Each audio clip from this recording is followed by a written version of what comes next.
Hi అండి. నేనైతే మా అద్విత పాపను తీసుకొని అంగన్వాడీ స్కూల్‌కైతే వస్తున్నానండి. ఎందుకంటే వాళ్ళ టీచర్ గారు బాలామృతం ఎగ్స్ ఇస్తాను, ఇంకా అలాగే హైట్ ఇంకా వెయిట్ చెక్ చేస్తానని చెప్పారండి. అందుకని మేమైతే అంగన్వాడీ స్కూల్‌కి వచ్చాము. మేము వచ్చేటప్పటికే పిల్లలందరూ బుద్ధిగా కూర్చొని రైమ్స్ అయితే నేర్చుకుంటున్నారు. తర్వాత వీళ్ళ టీచర్ అయితే వీళ్ళకి రోజుకు ఏదో ఒక కొత్త విషయాన్ని అయితే నేర్పిస్తూ ఉంటారండి. పిల్లలు కూడా అలాగే బుద్ధిగా వింటూ ఉంటారు. ఇక్కడ మా అంగన్వాడీ స్కూల్లో రైమ్స్ చెప్పడం అయిపోయిన తర్వాత మా పాప వెయిట్ అయితే చెక్ చేశారు.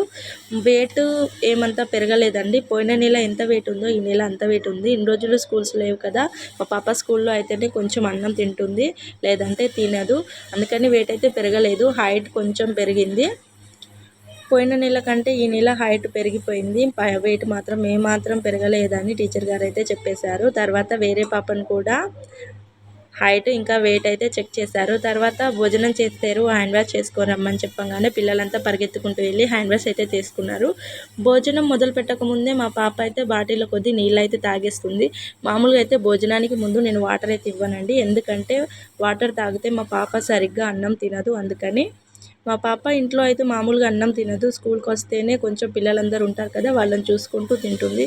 ఆయమ్మ అయితే అందరికీ అన్నం అయితే పెట్టేసిందండి. ఇక్కడ స్కూల్లో ఏంటంటే రోజుకొక వెరైటీగా పెడతారండి. అంటే ఏదో ఒక వెజిటేబుల్ పప్పులో వేసి పెడతారు. ఈరోజు ఓన్లీ పప్పుచారు చేశారు. రేపు ఒకలాగా అంటే ఆకుకూరలు, సాంబారు ఏదో ఒక వెజిటేబుల్ అయితే ఉంటుంది. తర్వాత ఎగ్స్ అయితే తీసుకొని బాలామృతం తీసుకొని ఇంటికైతే వచ్చేసానండి.